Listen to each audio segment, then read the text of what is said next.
Diz assim a palavra do Senhor.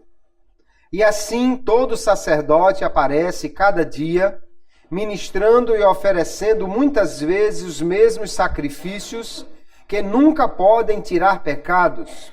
Mas este, havendo oferecido um único sacrifício pelos pecados, está assentado para sempre à destra de Deus, daqui em diante esperando até que os seus inimigos sejam postos por escabelo de seus pés.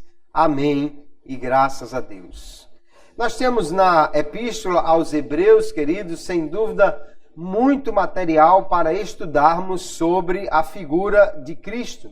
Afinal de contas, a Epístola foi escrita exatamente para apresentar aos crentes que eram oriundos do judaísmo esta excelência de Cristo acima de qualquer outro aspecto da antiga lei. E aqui nesse versículo 10, nesse capítulo 10, o escritor vai falar dessa superioridade de Cristo sobre os sacerdotes da antiga aliança, uma vez que ele fez o sacrifício eterno, definitivo.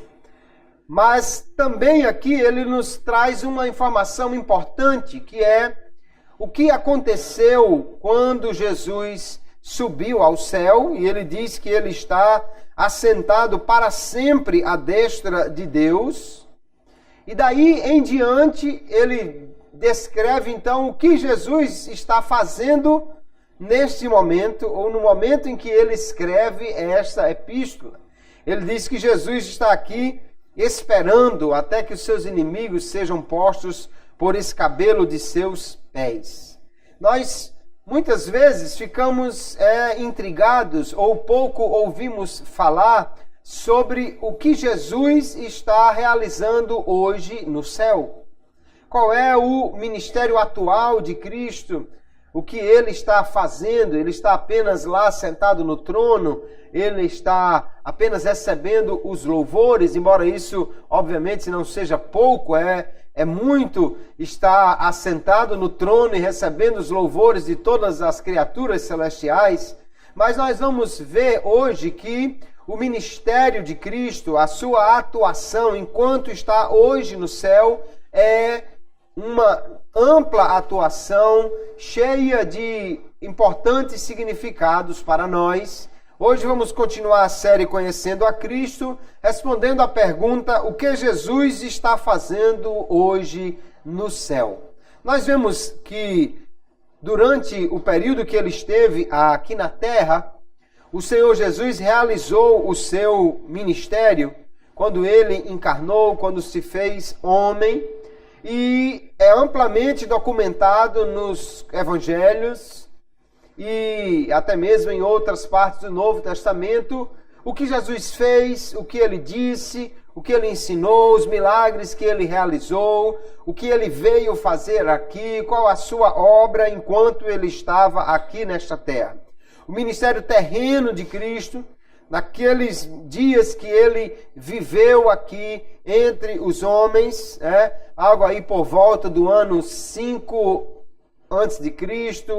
até o ano 30 depois de Cristo, ou ano 4 até o ano 30 aproximadamente. Esse período é bastante documentado nas Escrituras. Embora que desses 3 anos e meio aproximadamente que Jesus esteve aqui nesta terra, os estudiosos calculam que apenas 72 dias estão efetivamente registrados nos evangelhos. Então o registro é muito pouco diante dos 1000 dias que Jesus viveu por aqui, pouco mais de 1000 dias, apenas 72 estão ali registrados. E nós vemos também que as Escrituras falam da volta de Jesus, quando ele virá para buscar a sua igreja, a levará para as bodas do Cordeiro, depois retornará com ela para estabelecer o seu reino milenial. e com ela então irá reinar aqui durante 1000 anos. O Apocalipse descreve a partir daí o juízo que o Senhor irá executar e a sua obra de vitória sobre Satanás e tudo mais. Temos também uma ampla documentação desta futura obra de Cristo quando ele voltar para buscar a sua igreja. Mas e hoje? Entre essas duas voltas de Cristo, nesse intervalo entre a primeira vinda na encarnação e a segunda vinda no arrebatamento, o que Jesus está fazendo hoje no céu? Qual o seu atual ministério? Nós então iremos olhar para as Sagradas Escrituras nesta noite e entender e ao mesmo tempo glorificar a Deus pelo que o Senhor está fazendo no céu, porque o que Ele está fazendo principalmente por nós, em nosso favor, e nós somos muito gratos a Ele por isso. Glória a Jesus. Então nós vamos ver que antes de mais nada, Jesus, quando Ele subiu aos céus, depois daqueles 40 dias que Ele apareceu aos discípulos aqui após a ressurreição, Jesus foi coroado de glória e de honra, então Ele está hoje no céu reinando. Ele está assentado no trono. Ele está ali como um rei que tem a sua coroa de glória, que tem a sua glória, que tem o seu louvor. Um rei que está ali sendo exaltado como rei. Mas um rei que também está esperando o tempo certo para que tudo se cumpra, o tempo determinado pelo Pai aconteça, quando ele poderá então vencer todos os seus inimigos. Nós já lemos o texto de Hebreus, que diz que ele está esperando e está também reinando. Aqui em 1 Pedro, capítulo 3, o verso 22, Pedro também afirma o mesmo, dizendo: o qual está à destra de Deus. Jesus, assim como falou o escritor aos Hebreus, está assentado à direita de Deus, tendo subido ao céu, havendo-se-lhe sujeitado os anjos e as autoridades e as potências. Então ele agora é Senhor, e os anjos e os poderes e os seres poderosos celestiais estão todos sujeitos a Cristo. O escritor aos Hebreus vai dizer que tudo estaria sujeito a Cristo, menos aquele que sujeitou todas as coisas a ele, obviamente, que é o Pai. Então nós vemos que Cristo está lá reinando. Ele está coroado de glória. No texto que nós lemos aqui diz que ele está assentado à destra de Deus, mas está também esperando até que os inimigos sejam postos por escabelo de seus pés. Porque há um tempo determinado para todas as coisas acontecerem. Jesus, quando ele esteve aqui na terra, cumpriu a sua obra expiatória. Subiu ao céu, apresentou ao Pai o sangue. Ele ali concluiu a sua obra redentora. Então assentou-se, foi coroado. Ali está agora reinando. Mas há um tempo de espera, porque há uma dispensação que Deus estabeleceu, que é a da igreja, e há um tempo determinado para que as pessoas ouçam o Evangelho e possam crer em Jesus como seu Salvador.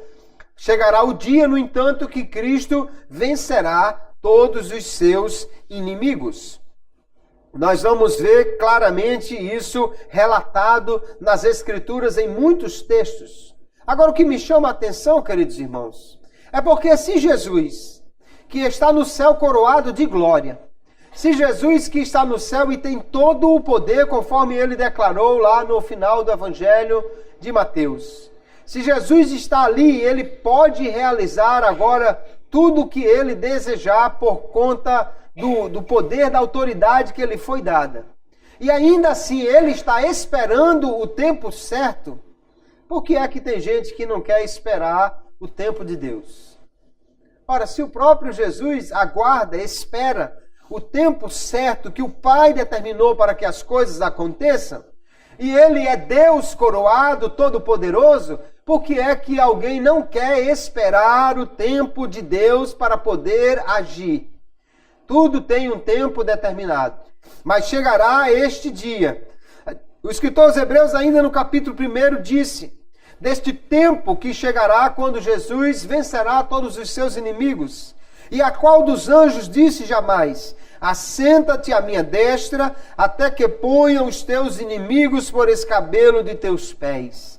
Ele vai mostrar a superioridade do Filho sobre os anjos, porque diz, a nenhum dos anjos foi dito isso, mas ao Filho foi dito, assenta-te aqui à direita de Deus. Quando Jesus, então, atingir esse tempo, né, quando se cumprir esse tempo que ele está esperando, esse será o tempo da restauração de todas as coisas, quando Jesus irá definitivamente excluir o mal, punir os culpados e implantar definitivamente o seu reino sobre todo o universo, sobre todo o universo que o Pai construiu. Atos capítulo 3, o verso 20, fala desse tempo e diz: e envie ele a Jesus Cristo, que já dantes vos foi pregado, o qual convém que o céu contenha até aos tempos da restauração de tudo, dos quais Deus falou pela boca de todos os seus santos profetas desde o princípio.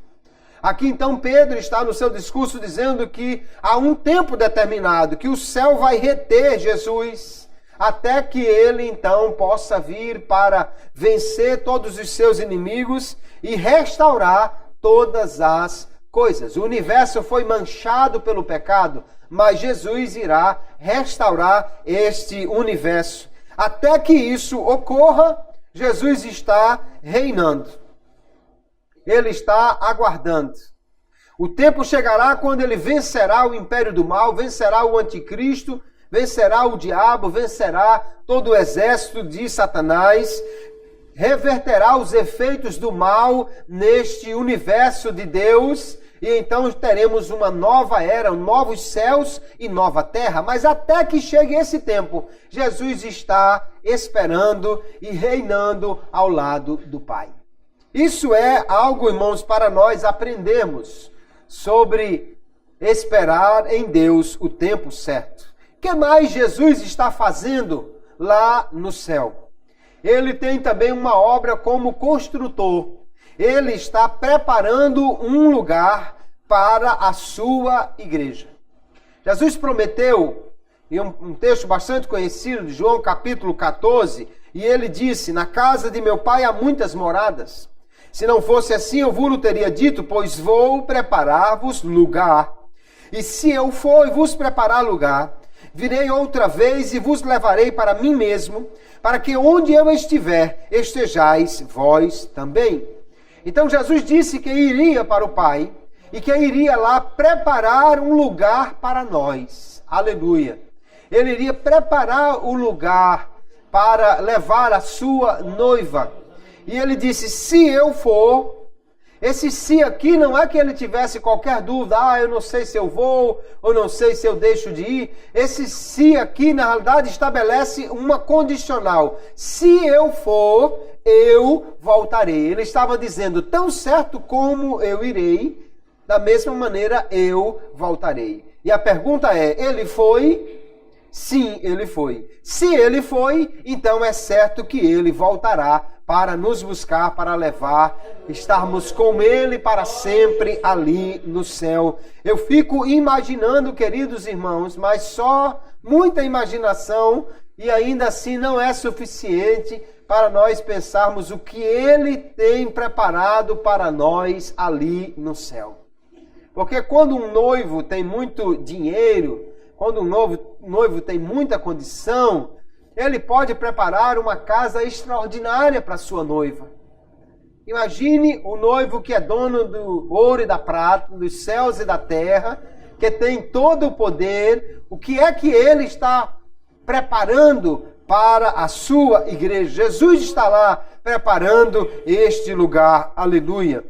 E este lugar ele prepara exatamente para que eu e você possamos entrar lá no céu e morarmos com ele para todo o sempre. O escritor aos Hebreus, no capítulo 6, verso 19, ele fala dessa segurança de Cristo estar lá no céu por nós. E ele diz assim, a qual temos como âncora da alma essa esperança de encontrarmos o Senhor. Ele diz, âncora da alma segura e firme, e que penetra até ao interior do véu, onde Jesus, nosso precursor, entrou por nós, feito eternamente sumo sacerdote segundo a ordem de Melquisedeque. Jesus está lá no céu. Mas é interessante que, além de, como nós já vimos, ele ser de uma ordem, é um sumo sacerdote de uma ordem completamente diferente, ele fez algo que nenhum sumo sacerdote terreno fazia. Quando o sumo sacerdote entrava no Santo dos Santos, ele não estava abrindo caminho para ninguém. Ou seja, ele não estava preparando para que outros viessem após ele. Ele entrava, oferecia os sacrifícios pelo povo e saía, e acabou. Mas o texto aqui diz que Jesus entrou no céu como nosso precursor. Precursor é aquele que vai na frente, abrindo caminho para outros que vêm atrás. É uma espécie de um batedor, é alguém que vai fazendo o reconhecimento do caminho, abrindo a estrada para que outros possam vir após ele.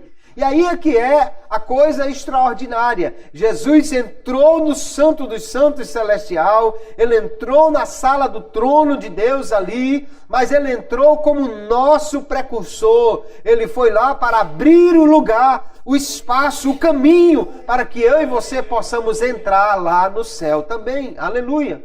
Ele então está lá preparando este lugar, preparando o lugar que vamos morar com ele para todo sempre. A preparação deste lugar, a preparação do céu para que os santos possam morar, também deve incluir a purificação do pecado cometido por Satanás. A Bíblia diz, e Pedro fala que Deus fará novos céus e nova terra. A terra nós entendemos perfeitamente que está maculada pelo pecado. Aliás, a palavra de Deus diz que ela é maldita, né? Ela foi amaldiçoada, a terra, por causa do pecado do homem. Mas e o céu? Porque o céu precisa ser limpo? Será que o céu já não é totalmente santo? Mas no céu também houve rebelião, também houve pecado. Não quer dizer que isso tenha diminuído a santidade de Deus ou do céu, do seu lugar, mas que também ali precisa haver uma renovação, uma restauração, para eliminar de uma vez por todas qualquer histórico, qualquer resquício, qualquer passado que tenha do pecado em todo o universo de Deus. Então Jesus está lá, e o escritor aos Hebreus, no capítulo 9, ele diz, verso 22, e quase todas as coisas, segundo a lei, se purificam com sangue, e sem derramamento de sangue não há remissão, de sorte que era bem necessário que as figuras das coisas que estão no céu assim se purificassem, mas as próprias coisas celestiais com sacrifícios melhores do que estes. Quando o sumo sacerdote aqui na terra, ele matava o animal, ele aspergia o próprio altar, ele aspergia o propiciatório com aquele sangue, também purificando aquelas coisas. E ele diz também as coisas do céu precisam ser purificadas com sangue.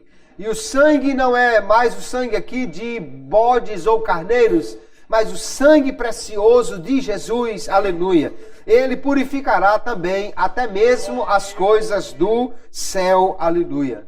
Então Jesus está lá no céu reinando, esperando e também preparando um lugar para nós, para que possamos morar com ele para sempre. O que mais Jesus está fazendo hoje lá no céu? Ele está concedendo dons aos homens. Jesus, quando esteve aqui nessa terra, ele deu aos seus discípulos poder e autoridade. Mas ele disse que eles fariam ainda coisas maiores do que as que ele fez, porque ele subiria para o Pai.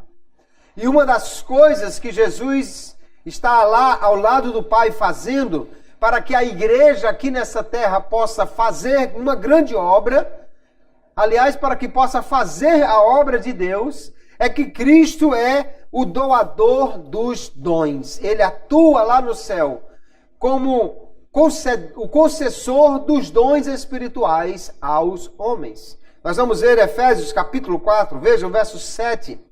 Diz assim: mas a graça foi dada a cada um de nós segundo a medida do dom de Cristo. O dom de Cristo, é Ele quem dá. Pelo que diz, subindo ao alto, ele está citando o Salmo, mas está se referindo obviamente a Cristo, levou cativo o cativeiro e deu dons aos homens. Então Cristo, no ato de subir para o céu, ele passou a exercer esse ministério de doador dos dons. E ele continua, e ele mesmo deu, uns para apóstolos, e outros para profetas, e outros para evangelistas, e outros para pastores e doutores. Ainda ele continua: antes, seguindo a verdade em caridade, cresçamos em tudo naquele que é a cabeça, Cristo, do qual todo o corpo bem ajustado e ligado pelo auxílio de todas as juntas, segundo a justa operação de cada parte, faz o aumento do corpo para a sua edificação em amor. Então Cristo está no céu, ele é o doador dos dons aos homens, e ele dá esses dons à sua igreja para que ela possa crescer, para que ela possa aumentar e para que possa cumprir o ministério que ele mesmo nos confiou. Ninguém, amados irmãos, pode fazer a obra de Deus na sua própria força. Se alguém está fazendo alguma coisa na sua própria força, então não é a obra de Deus. Porque a obra de Deus só pode ser feita na força de Deus. Senão não é a obra de Deus. Então Deus é quem dá a capacidade, os dons aos homens. Às vezes alguém não reconhece que é um dom, essa sua habilidade para evangelizar, essa sua habilidade para organizar as coisas, essa sua capacidade de desprender-se de dinheiro para doar para a obra de Deus. Enfim, há tantas habilidades que o Senhor dá como dons à sua igreja. Cada uma delas é necessária para o crescimento da sua obra. Ele nos deu um ministério e ele mesmo é quem faz a igreja crescer por meio do uso desses dons. Se nós tivéssemos que fazer a obra de Cristo sem os dons que ele nos dá, nós jamais conseguiríamos qualquer coisa. Ele é quem nos capacita para fazermos a sua obra. 1 Coríntios capítulo 3 diz ainda o apóstolo Paulo: pois quem é Paulo e quem é Apolo, senão ministros pelos quais crestes, e conforme o que o Senhor deu a cada um, eu plantei, Apolo regou, mas Deus deu o crescimento. Pelo que nem o que planta é alguma coisa, nem o que rega, mas Deus que dá o crescimento. Aleluia! Paulo está dizendo: olha, eu não sou nada, Apolo não é nada, e eu me impressiono porque são dois nomes extraordinários. Apolo é referido como um grande conhecedor das Escrituras. E o apóstolo Paulo dispensa apresentações neste sentido. E ele mesmo diz de Apolo e de si próprio: eu não sou nada, Apolo não é nada. Nós somos apenas ministros, somos apenas servos, e assim mesmo daquilo que o Senhor nos deu. Aleluia! O apóstolo Paulo reconhecia, queridos irmãos, que toda a capacidade que ele tinha vinha de Deus. E a de Apolo também. Então ele diz: eu faço a minha parte, que aqui é plantar. Apolo faz a parte dele, que é regar. Mas Deus é quem dá o crescimento. Aleluia! Porque Cristo, queridos, é quem nos dá esta capacidade por meio dos seus dons para a igreja crescer. E eu louvo a Deus por isso. Porque o crescimento da igreja não está dependendo das ações humanas. Não está dependendo do que eu e você podemos fazer. É lógico que Deus conta conosco. Ele nos mandou fazer esta obra. Mas nós não faríamos nada, em primeiro lugar, se não houvesse o chamado de Deus e a capacitação que vem dele. É do poder de Deus que depende o crescimento da igreja. Quem capacita é o Senhor, quem chama é o Senhor, quem envia é o Senhor, e Ele mesmo até é quem desperta a sua igreja para orar, para que ele envie ceifeiros para a sua seara. Aleluia. Veja, Gálatas capítulo 1, verso 1, o apóstolo Paulo falando do seu chamado para ser apóstolo. Ele diz: Paulo, apóstolo, não da parte dos homens, nem por homem algum, mas por Jesus Cristo e por Deus Pai que o ressuscitou dos mortos. O Cristo ressurreto dos mortos, que está assentado à direita de Deus, é Ele quem chama os homens para o trabalho do Senhor e quem capacita para fazermos a sua obra. Aleluia. Ele disse, são muitos os campos que estão prontos para serem ceifados, mas são poucos os ceifeiros. A seara é grande, os obreiros são poucos. E ele mesmo disse, rogai ao Senhor da seara que envie ceifeiros para a sua seara, que envie trabalhadores. Ora, ele nos chama e até mesmo nos desperta. Quando você ora, Senhor, abençoa que surjam missionários, Deus levanta obreiros para a sua obra. Não é você orando porque você achou que precisava, porque você é bonzinho e viu que precisava desta oração. Você está orando porque o próprio Senhor toca no nosso coração, nos convida, nos chama e nos dá este chamado para orarmos também, para Deus levantar obreiros. Só que há uma coisa interessante, quando você ora para Deus levantar alguém para fazer a sua obra, o primeiro que Deus está pensando em levantar é você. Já que você está interessado, já que você está orando, Deus levanta sim outros, mas pode levantar inclusive você para fazer a sua obra, porque Cristo está lá, assentado à direita de Deus. Ele diz, vocês farão obras maiores, porque eu vou para meu Pai, e Ele está lá concedendo os dons para que nós possamos fazer uma grande obra para Ele. O que mais Jesus está fazendo no céu? Ele está também intercedendo por nós. Nós vamos ver essa obra intercessória de Cristo como sumo sacerdote. Quando nós falamos dos ofícios, já exploramos bastante, de forma que não precisamos nos estender aqui, mas temos a convicção que Cristo dá continuidade lá no céu do ministério de intercessão que ele começou aqui na terra.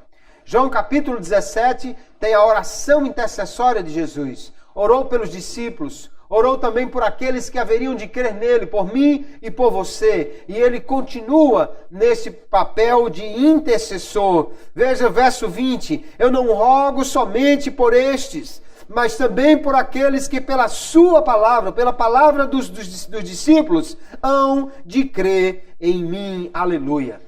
Jesus orou também por nós, é por isso que nós estamos aqui de pé, aleluia, pela obra intercessória de Jesus. E é exatamente, ele ora por nós, queridos, porque nós somos fracos e imaturos. Pedro se julgava o grande discípulo, Pedro se julgava o cara, ele era aquele que, segundo as suas próprias palavras, nunca deixaria Jesus. Ah, Senhor, os outros podem te deixar, mas eu não. Mas Pedro era fraco. Pedro era, na realidade, imaturo. Mas porque ele estava ali fazendo alguma coisa para Jesus, ele estava na mira de Satanás. E Jesus vai dizer, Simão, Simão. Olha, na Bíblia Sagrada, quando Deus chama o nome do camarada 2 vezes, é para ele começar já a tremer antes da próxima palavra. Porque 2 vezes é para chamar bem a atenção da pessoa. Ele disse, Simão, Simão, eis que Satanás os pediu para vos cirandar como trigo. Mas eu roguei por ti, para que a tua fé não desfaleça. E tu, quando te converteres, confirma teus irmãos. Ora, meu amado irmão, que coisa extraordinária. Pedro só ficou de pé. Apesar de ter negado Jesus, apesar de tudo aquilo, ele só permaneceu, só não caiu, só não afastou-se completamente, porque Jesus estava intercedendo por ele. Ele diz, Satanás colocou você como alvo, Pedro. Ele quer sacudir você como alguém faz com o trigo, mas eu roguei por ti. Aleluia. É interessante porque aqui na terra, nós temos, às vezes, aquelas pessoas que nós vemos que são mulheres de oração, homens de oração, pessoas que têm intimidade com Deus, e nós recorremos a elas. e pedimos oração. Irmão fulana, ore por mim. Irmão fulano, ore por mim. E quando um desses servos de Deus, abençoados, homens e mulheres de oração, que têm intimidade com os céus, que têm tempo dedicado à oração, quando eles dizem assim, irmão, eu estou orando pelo Senhor, a gente fica até mais tranquilo assim, né? Sente até uma certa segurança de dizer, graças a Deus o irmão está orando por mim. E você sabendo que Jesus está orando por você. E você sabendo que Jesus está intercedendo por você. Isso lhe dá segurança? Isso lhe dá tranquilidade? Isso lhe dá aquele sentimento de que você está seguro? Aleluia! Ele está orando por nós, está intercedendo por nós, como ele fez com Pedro, porque nós somos fracos e imaturos. E essa intercessão é permanente. Hebreus 7:25 diz que ele vive sempre para interceder por eles. Enquanto, aleluia, nós estivermos aqui nesta terra, precisando dessa intercessão, Jesus estará lá no céu, intercedendo por mim e por você. E essa intercessão é eficaz. Romanos 8:34, o apóstolo Paulo está questionando aqui, quem os condenará? Quem se levantará contra os crentes para os condenar? E ele diz, pois é Cristo quem morreu, ou antes quem ressuscitou dentre os mortos, o qual está à direita de Deus e também intercede por nós. Aleluia! Paulo está entendendo, meu irmão, se Jesus ressuscitou, ele está vivo, se ele está lá no céu, à direita de Deus, e ele está intercedendo por mim, então quem é que vai me condenar? Quem é que vai se levantar contra mim para me condenar? É o Senhor quem está intercedendo por nós. Aleluia. Nessa sua obra aqui de defesa, de intercessão por nós, Jesus também está agindo como nosso advogado. Aleluia. O nosso Senhor, ele atua como nosso advogado lá no céu. E é isso que garante o perdão daqueles pecados que nós ainda cometemos. Nós, os crentes, ainda pecamos. Ainda pecamos porque, apesar de termos sido lavados no sangue de Jesus, perdoados, libertos do domínio do pecado, mas ainda nós temos um inimigo dentro de nós, a carne, essa inclinação para o pecado. E qualquer vacilo, qualquer descuido, qualquer tempo que você deixa de vigiar, Jesus disse que precisávamos vigiar sempre, aí nós pecamos. Quando pecamos, então, aí temos um advogado junto ao Pai.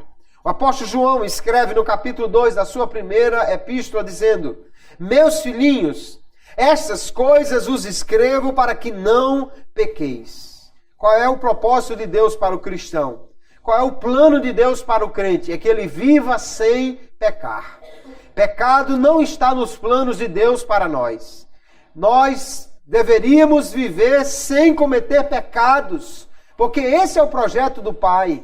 Mas ele diz, se alguém pecar, porque nós somos fracos, porque somos falhos, porque ainda somos inclinados ao pecado, ele diz, temos um advogado para com o Pai, Jesus Cristo, o justo. Aleluia. É essa ação do advogado lá junto ao Pai que garante que se nós confessarmos, se nós nos arrependermos, Ele obtém o perdão para os nossos pecados. Aleluia. Verso 9 ele diz, se confessarmos os nossos pecados. Veja que aqui há uma condicional. O pecado que Jesus intercede por nós para obter perdão é o pecado que nós confessamos e deixamos. A Bíblia nunca fala, irmãos, de pecado não confessado que seja perdoado. É preciso nós entendermos que Jesus está sempre pronto a perdoar. Mas ele diz, se confessarmos os nossos pecados. Ele é fiel e justo para nos perdoar os pecados e nos purificar de toda a injustiça. Nós pecamos ainda, mas temos um advogado. Então, cada vez que isso aconteça na vida de um crente, ele deve urgentemente arrepender-se dos seus pecados, abandonar a sua prática e correr para os pés de Jesus. Ele é aquele que obtém perdão para os nossos pecados. Ele está lá diante do tribunal de Deus para interceder por nós. É esse o papel de um advogado, né? Ele está lá junto do tribunal defendendo. E Jesus vai defender-nos apelando para a eficácia do seu próprio sangue. É interessante, porque os advogados aqui da terra, eles apontam para a lei. Mas Jesus, quando vai nos defender, ele aponta para si próprio, para a sua obra, para o que ele fez. Aleluia. Nenhum advogado vai chegar aqui e dizer, olha, juiz, libera esse homem. Sabe por quê? Eu tenho mestrado, doutorado. Eu fiz um doutorado na Alemanha. Eu fiz um MBA nos Estados Unidos. Então o senhor deve liberar esse homem porque eu fiz muita coisa. Não, ninguém seria ousado para fazer um negócio desse. O juiz era capaz de mandar prendê-lo. Mas Jesus aponta para si mesmo e diz, Pai, eu morri por eles. Eu paguei por eles. Meu sangue foi derramado por eles. É porque é exatamente esta obra de Cristo, irmãos, que pagou a pena em nosso lugar. Deus não pode condenar aquele que foi justificado, porque a pena já foi paga por Jesus ali na cruz. É por isso que ele é nosso perfeito advogado. João, no versículo 2 da sua epístola, depois de dizer que nós temos um advogado junto ao Pai, ele diz, e ele é a propiciação pelos nossos pecados. Ele, o advogado, é a nossa propiciação, é a cobertura, é aquele que tira o pecado. E ele diz, não somente pelos nossos, mas também pelos de todo o mundo. Jesus não morreu somente pelos crentes, ele morreu por todos. Mas só será beneficiado por esta morte aquele que crê, aquele que confessar os seus pecados, aquele que o constituir como seu advogado. Jesus é tão perfeito nesta obra de estabelecer a justiça de Deus, de cumprir a justiça de Deus por nós, que ele é chamado de Jesus Cristo, o justo. Aleluia! Ele é o justo advogado. Eu penso que, infelizmente, aqui nessa terra tem muitos advogados que não podem ser chamados assim de maneira nenhuma. Porque há muitos advogados que estão a serviço dos que pretendem burlar a lei. Mas Jesus é aquele que está no céu para fazer cumprir a lei de Deus, porque ele já pagou pelos nossos pecados. Então lá ele está, diariamente, diuturnamente, todo instante, nos defendendo junto ao Pai. Por que Jesus precisa nos defender sempre, toda hora, todo instante? É porque o nosso adversário, irmãos, não cansa de nos acusar. Apocalipse capítulo 12, verso 10, diz assim o texto, e ouvi uma grande voz no céu que dizia, agora chegada está a salvação e a força e o reino do nosso Deus, e o poder do seu Cristo, porque já o acusador de nossos irmãos é derribado, o qual diante do nosso Deus os acusava de dia e de noite. Sabe qual é o tempo que Satanás está lá tentando encontrar uma brecha para lhe condenar? De dia e de noite. Toda hora. Toda hora ele está lá acusando os crentes, procurando encontrar alguma coisa para ter legalidade, para dizer que eu e você não podemos ser salvos. Mas graças a Deus, que o nosso advogado também não arreda o pé do tribunal, ele não sai de lá, ele está lá todo o tempo para nos defender. O que nós precisamos é nunca nos afastarmos dele. E sempre que cometermos algum deslize, algum pecado, corremos para ele. O nosso advogado é quem pode nos defender. Nosso advogado fiel é quem pode nos obter o perdão. Jesus está lá ainda ao lado de Deus para socorrer os crentes na hora da tribulação, da provação, da tentação. Cristo, ele está lá para, nesses momentos, nos oferecer o escape, o socorro. Veja Hebreus capítulo 2, o verso 17, diz o texto, pelo que convinha que em tudo fosse semelhante aos irmãos, para ser misericordioso e fiel, sumo sacerdote naquilo que é de Deus, para expiar os pecados do povo. Porque naquilo que ele mesmo, sendo tentado, padeceu, pode socorrer aos que são tentados. Nós já falamos aqui sobre a tentação de Cristo. E agora ele venceu aquela tentação e pode nos socorrer cada vez que nós enfrentarmos uma tentação semelhante. Se o diabo vier lhe oferecer qualquer coisa, se lembre, ele ofereceu o mundo inteiro a Cristo. Ele resistiu à tentação e venceu. E pode nos socorrer também para sermos vencedores. Cada tentação que nós sofremos nesta vida foi enfrentada e vencida por Jesus. É que, como eu disse, os evangelhos só registram alguns dias. Não sabemos dizer o total da tentação de Satanás contra Jesus. Certamente o Senhor foi muito tentado pelo inimigo. Afinal de contas, se Jesus fosse até a cruz e morresse, Satanás perderia o que aconteceu. Ele deve ter tentado muitas vezes atrapalhar isso, mas o Senhor venceu cada tentação e assim então ele pode nos socorrer, a mim e a você que somos irmãos dele, na hora da tentação. Paulo, escrevendo a primeira epístola aos Coríntios, capítulo 10, veja o que ele diz no verso 13. Não veio sobre vós tentação senão humana, ou seja, o tipo de tentação que os homens podem receber, mas fiel é Deus, que vos não deixará tentar acima do que podeis, antes, com a tentação dará também o escape, para que a possais suportar. Aleluia. Às vezes nós passamos por dificuldades, por tribulações, por provas, por lutas, e a gente pode achar, eu não aguento, eu não resisto, eu não posso. Mas se você olhar para esse texto e você se lembrar que Jesus está pronto para nos socorrer, que Ele providencia o escape, nós não temos desculpa para cair em tentação e nem para deixar que a tribulação nos afaste dEle, porque Ele garante que não nos deixará ser tentados acima do que podemos suportar, mas nos dará o escape. Ele está lá para nos socorrer.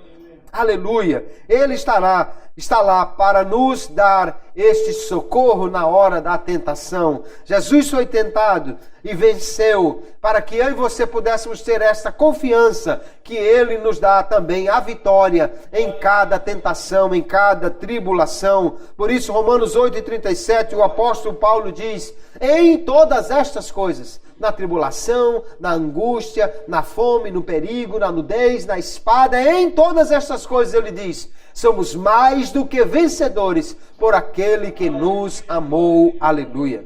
Jesus está lá no céu também para nos socorrer. Aleluia. Ele é, então, este socorro, advogado, intercessor. Ele está construindo um lugar para nós, Ele está lá concedendo dons, Ele está reinando e está esperando. Que obra extraordinária de Jesus no céu. Alguém que pensa que o céu é um lugar monótono, porque infelizmente o inimigo, para tentar dissuadir as pessoas a não querer ir para o céu, nós vemos em muitas obras literárias e na mídia, nos filmes, seriados, novelas e tal, alguém retrata o céu como sendo aquele lugar cheio de nuvens, e todo mundo fica lá tocando harpa, ou então aquele gramado verde, o pessoal sentado ali, meditando, na beira de um rio. Não, o céu não é isso não, irmãos. O céu é um lugar ativo, o céu é um lugar onde há corais, onde há, aleluia, anjos, arcanjos e querubins louvando. O céu é um lugar onde há adoração, o céu é um lugar onde há, aleluia, alegria cada vez que uma pessoa aceita a Jesus, aleluia. E eu sei que no mundo todo, constantemente, alguém está aceitando a Jesus, então a festa absolutamente toda hora no céu. Porque alguém quer retratar o inferno como sendo um lugar de festa. Ah, no inferno tem o diabo e estão lá em festa e bebendo e não sei de quê. Vai nessa.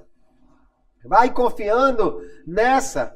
No inferno não tem festa nenhuma, sabe por quê? Porque o diabo não é um chefe de um pagode que está lá no inferno para receber o povo, não. Ele está lá para ser julgado. Quando ele for atirado lá, é porque ele foi condenado. Ele não está lá determinando quem vai para essa ou para aquela cela, não. Ali é a masmorra de Deus. Quem está lá está preso por Deus, sob o seu controle e debaixo da sua condenação.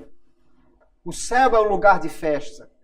E Jesus está lá plenamente ativo e atuante no céu. Ele está não apenas recebendo glória, honra e louvor de todos os seres celestiais, das miríades de anjos, dos seres viventes, dos arcanjos e querubins. Ele está lá sendo adorado, mas mais do que isso, ele está lá trabalhando em favor dos santos, em meu favor, em seu favor, aleluia. Se você está de pé é porque ele está trabalhando por você. Se você consegue fazer alguma coisa para ele é porque ele está trabalhando por você. Se você é socorrido na hora da tentação é porque ele está trabalhando por você, aleluia. E ele está lá, irmãos, trabalhando e aguardando no trono a hora que o Senhor irá concluir a missão que foi confiada a ele, aleluia.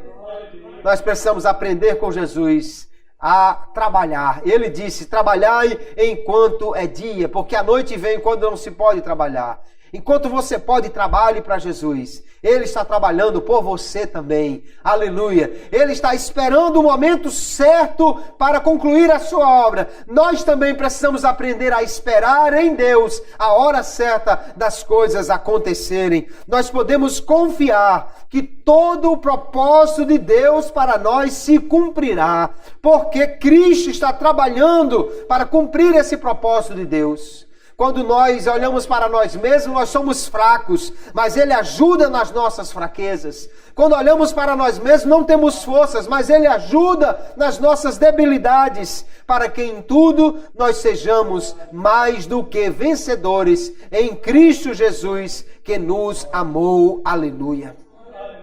Aleluia. O cristianismo, queridos irmãos, é definitivamente uma religião diferente de todas as outras religiões.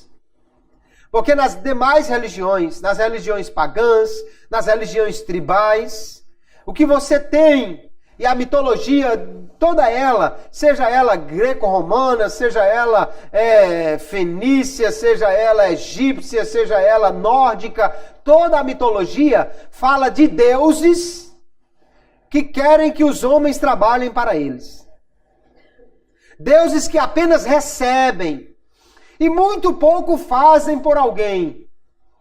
Quando fazem, geralmente é porque tem outros interesses.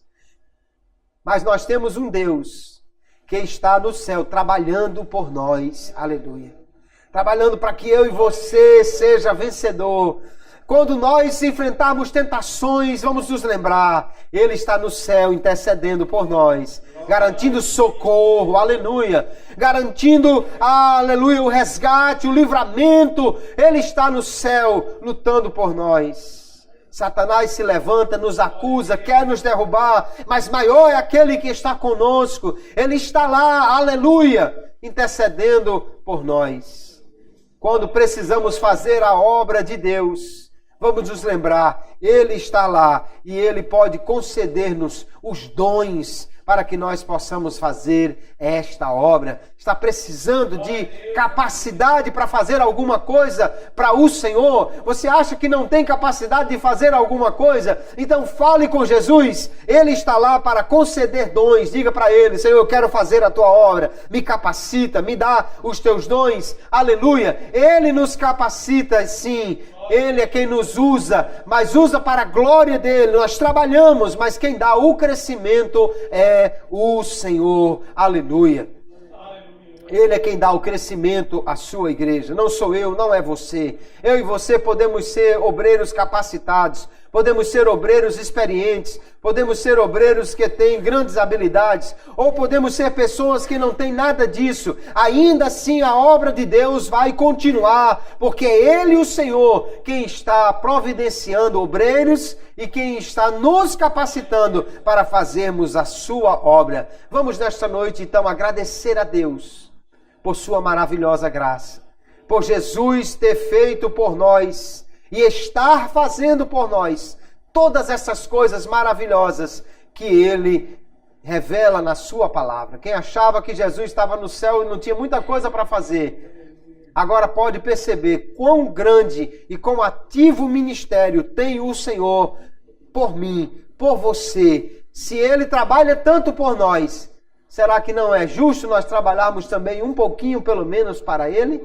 Será que não é justo nós fazermos também algo para o Senhor? Se você disser, mas eu não sei o que eu posso fazer para Ele, eu não tenho capacidade de fazer alguma coisa, converse com Jesus, pergunte a Ele o que é que Ele quer que você faça, certamente Ele vai lhe capacitar e lhe comissionar para fazer a obra que Ele tem interesse que nós façamos aqui nesta terra. Amém, queridos?